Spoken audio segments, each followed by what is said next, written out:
আসসালামু আলাইকুম গাইস, আমি আজকে রান্না করব বোনা খিচুড়ি। তাই জন্য দিয়ে দিচ্ছি মুগের ডাল। এবার আমি মুগের ডাল আর পোলাও চাল ধুয়ে নিব। এই যে আমি ভালোভাবে ধুয়ে নিলাম, এখন রান্নায় চলে যাব।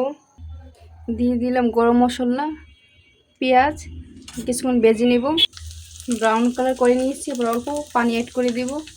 পানি অ্যাড করে দিয়েছি, এবার দিয়ে দিচ্ছি 1 চামচ আদা পেস্ট, রসুন পেস্ট দিয়ে দিচ্ছি 1 চামচের মতো। দিয়ে দিচ্ছি 1 চামচ হলুদের গুঁড়া, লবণ দিয়ে দিচ্ছি পরিমাণ মতো,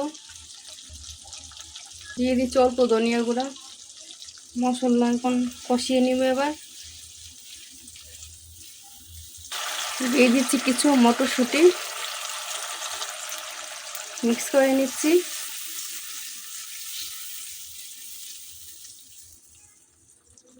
কিছুক্ষণ কষিয়ে নিব। কষানো হয়ে গেছে, এবার পোলাও চাল আর মুগের ডাল দিয়ে দিব। এবার মিক্স করে নিব। মিক্স করে কিছুক্ষণ ভেজে নিব।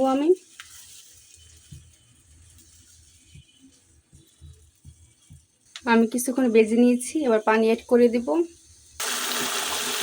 আমি পরিমাণ মতো গরম পানি অ্যাড করে দিয়েছি।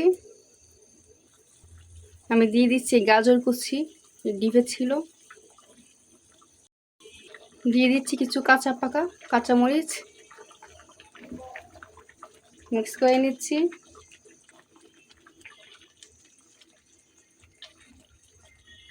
এবার ঢাকনা দিয়ে আমি ডেকে দিচ্ছি। আমি এবার ঢাকনা নামিয়ে নিচ্ছি। এবার নাড়াচাড়া দিয়ে নিব।